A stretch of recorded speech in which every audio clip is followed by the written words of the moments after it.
6 குணங்கள் என்றாலே அவ்வளவும் நற்குணங்கள் என்றதில்லை. இந்த வரிசையில் சொல்கிற போது தீமை பயக்கக்கூடிய உணர்ச்சி வயப்பட்ட குணங்களைத்தான் அருகுணம்னு சொல்கிறோம். அந்த 6 குணங்களும் பேராசை, சினம், கடும்பற்று, முறையற்ற பால் கவர்ச்சி, உயர்வுதாழ் மனப்பான்மை, வஞ்சம் என்று சொல்லக்கூடியதான் அந்த 6 குணங்கள். இந்த குணங்களோடு எந்த செயல் செய்தாலும் அந்த செயல் யாருக்கும் நன்மை தராது. அதனால் அது தீய குணங்களை, விளைவுகளை தரத்தக்க குணங்கள் தான் இந்த 6 குணங்கள். இந்த 6 குணங்களும் நம்முடைய ஜீவகாந்த சக்தியை கெடுத்து விடுவதோடு நமது கருமையத்தையும் களங்கப்படுத்திவிடும். அதனால் இந்த 6 குணங்களை சீரமைக்க கற்றுக்கொள்ள வேண்டியது பயிற்சியின் மூலமாக அருள்நாட்டம் உடையவர்கள் அத்தனை பேருடைய கடமையாகும். இந்த 6 குணங்களை பற்றி சொல்கிற போது 6 குணங்கள் எப்படி வருது மனிதனுக்கு என்று சொன்னால், இறைநிலையே தான் மனிதனாக வந்திருக்கான். அதை ஒரு கவியின் மூலமாக கொடுத்துருக்கேன். இறைநிலையே தன்னிருக்க சுதந்தழுத்தும் பேராற்றல் என்ற கவியில் அது கடைசியில் மனம் என்ற வரையில் அதுவே பரிணாமத்தில் வந்து முடியுது. அதனால் இறைநிலை ஆரம்பமாக பெற்று அது வளர்ச்சி தோறும் பரிணாமம், பிரபஞ்ச பரிணாமம் என்ற நிலையில் பல நிலைகளை கடந்து மனித மனதில் வந்து நிறைவு பெற்று அவனே அவன் அறிந்து கொள்ளக்கூடிய நிலை வரும். இந்த நிலைக்கு மனிதன் இந்த நிலையை உணர்ந்தால் இறைவன்தான் நானாக இருக்கிறான் என்ற ஒரு தெளிவு உண்டாகி அந்த தெளிவின் மூலமாக வாழற போது வெற்றியும் அமைதியும் உண்டாகும். அந்த தெளிவு இல்லாத போது இறைநிலை உயர்வு தானே பிரபஞ்சத்தில், அந்த உயர்வு மாத்திரம் உள்ளத்தில் இருக்கிறது. அது அவன் அளவில் நான் பெரியவன், நான் உயர்ந்தவன் என்ற எண்ணம் வருதுன்னு சொன்னால் உண்மையிலேயே இறைநிலை உயர்ந்தது தான், அதனுடைய துணி தான் நான் உயர்ந்தவன் என்றது. ஆனால் அங்கே என்ன இல்லை, மற்றவரும் உயர்ந்தவர்கள்தான், மற்றவர்களும் இறைநிலையிலிருந்து வந்தவர்கள்தான் என்ற நேர்நிறை உணர்வு இல்லாத போது இதை தன்முனைப்புன்னு சொல்லுவோம். தானே உயர்ந்தவன் என்று இறைநிலையை அப்போ ஒதுக்கி விட்டுட்டு இவனுடைய மனநிலை மாத்திரம் எடுத்துக்கொண்டு நான் பெரியவன் என்றான் பாருங்க. இதுதான் தன்முனைப்பு. இந்த தன்முனைப்பு 2 வித எண்ணக்கோடுகள் உண்டாகுது. தான், தனது. தான்னா அதிகாரப்பற்று, எனக்கு அடங்கி இருக்கணும் எல்லாரும் நினைக்கிறேன். தனது என்றால் பொருள் பற்று, எந்த பொருளானாலும் அது எனக்கு சொந்தமாக இருக்கணும், எனக்கு உரிமையாக இருக்கணும் என்பது பொருள் பற்று.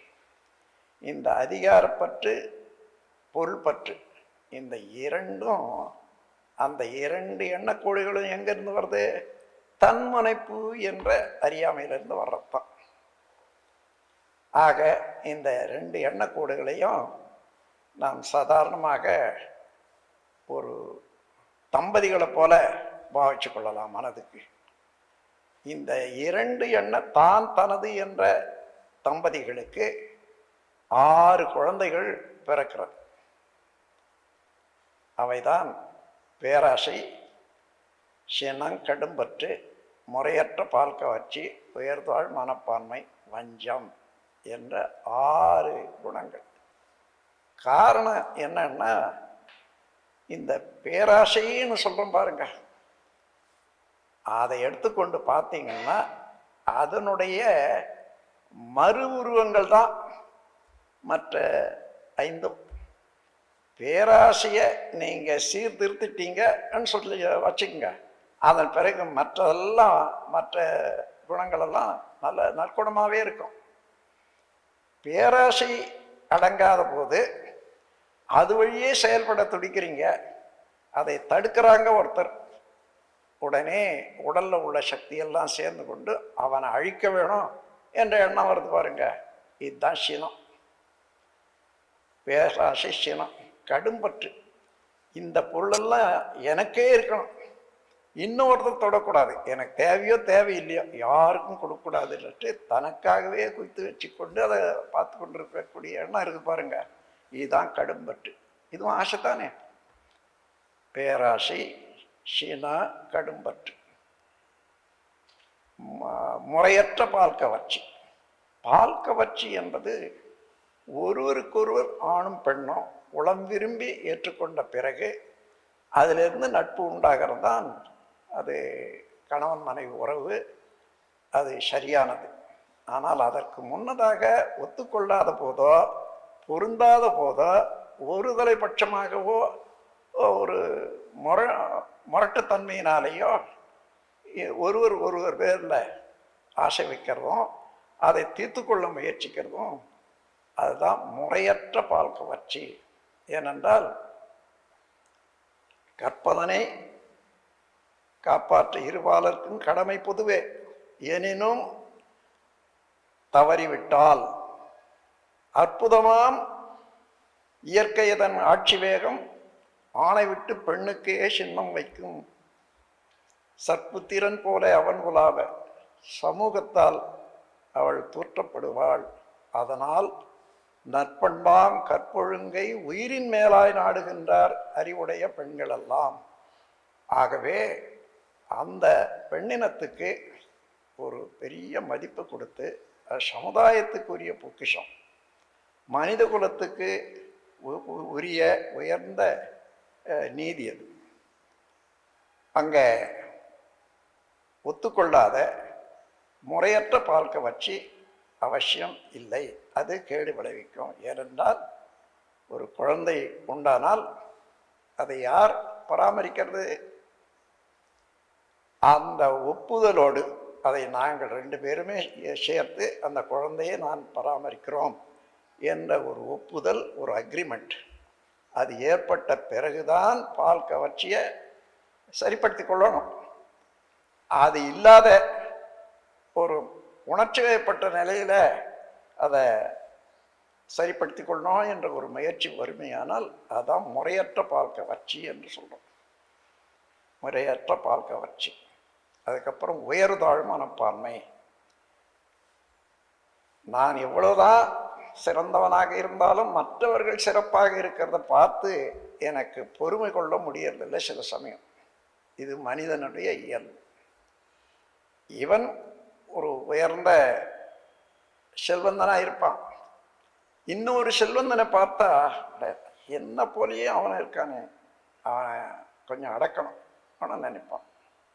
அவ்வளவு, அதாவது பொறாமைன்னு சொல்கிறோம் பாருங்க.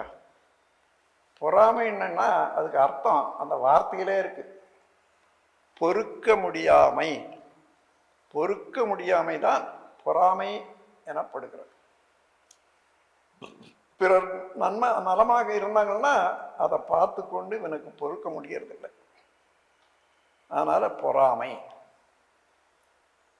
இந்த பொறாமை ஏற்பட்டால் இந்த உள்ளத்துல எந்த நன்மையும் நினைக்க முடியாது, நன்மையனும் தங்காது. ஏதாயிலும் கேடான எண்ணங்கள், பிறருக்கு தீங்கு இழைக்க வேண்டிய எண்ணங்கள் தான் வரும். அதே போல உயர்வையும் தாங்கிக் கொள்ள முடியாதே. தாழ்வாக இருந்தாங்கன்னா எவ்வளவுக்கு எவ்வளவு தாழ இருக்கிறான்னா அதை பயன்படுத்தி கொண்டு அடிமையை கொள்ளுதல், அவரை இழிவுபடுத்துதல் என்றது செய்கிறாங்களல்ல, அதுவும் கூடாது. இந்த உயர்வு தாழ்வு என்ற மனப்பான்மை விட்டு அவரும் மனிதன்தான், நானும் மனிதன்தான், ஒருவருக்கொருவர் எந்தெந்த விதத்தில் உதவி செய்து கொண்டு வாழணும். அவர் எந்த அளவில் உயர்ந்திருக்கிறாரு, செயலில், திறமையில், படிப்பில், நான் எந்த அளவில் உயர்ந்திருக்கிறோம் இதை கொண்டு ஒருவருக்கொருவர் அதை பரிமாறிக்கொண்டு வாழ்வது எப்படி? இதுக்கு பதிலாக அந்த உயர்வையோ தாழ்வையோ கண்டு அதனால அவர்களை இழித்து கூறுவதோ அல்லது பொறாமைப்படுவதோ உயர்தாழ் மனப்பான்மை.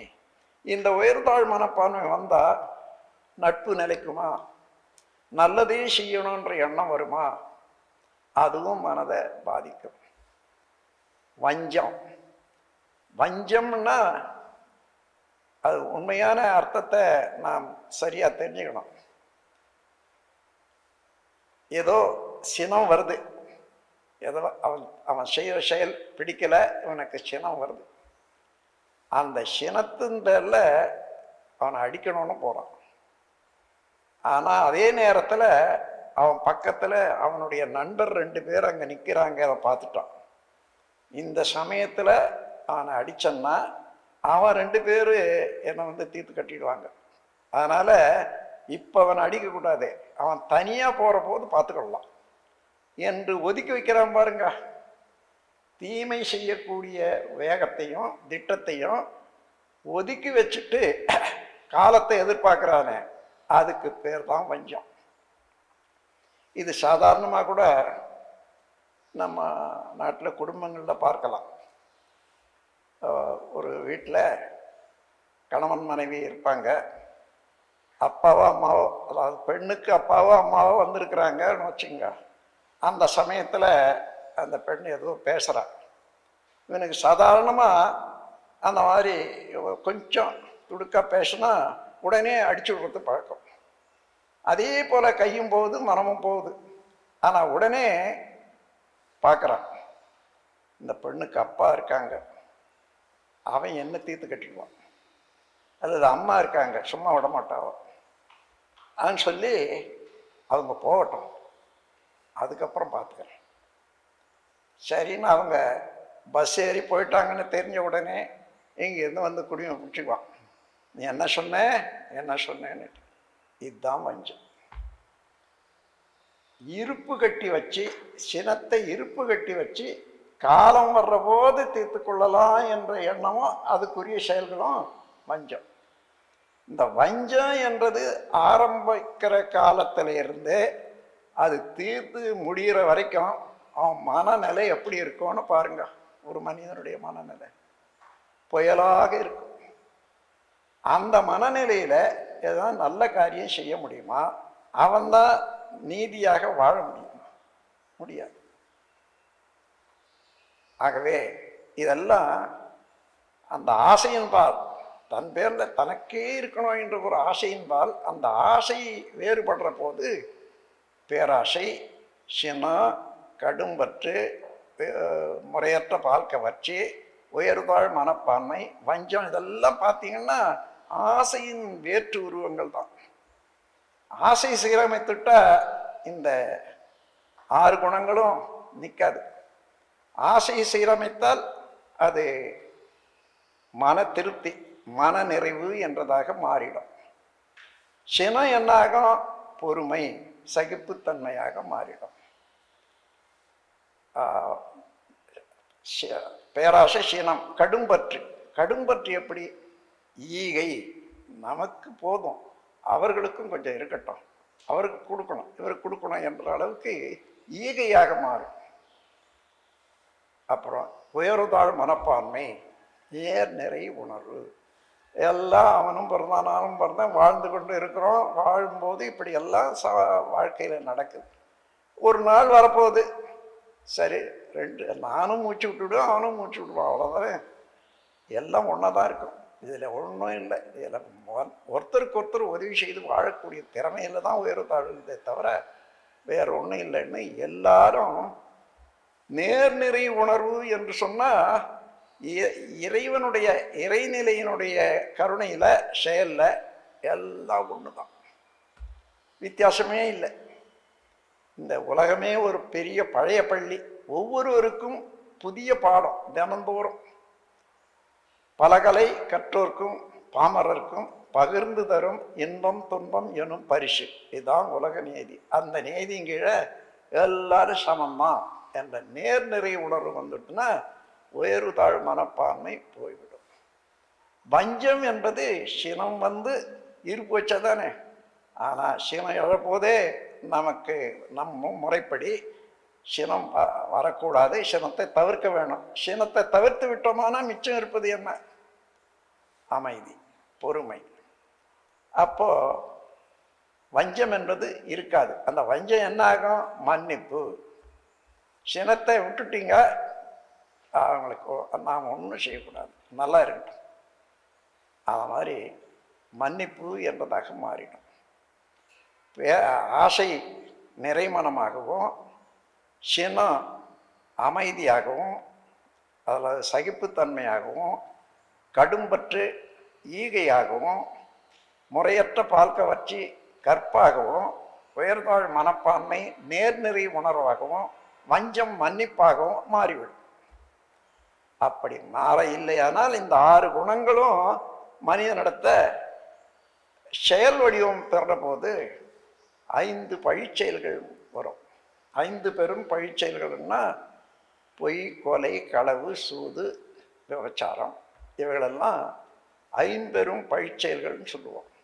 இந்த பழிச்செயல்கள் மூலமாக மனிதன் வாழ முடியுமா?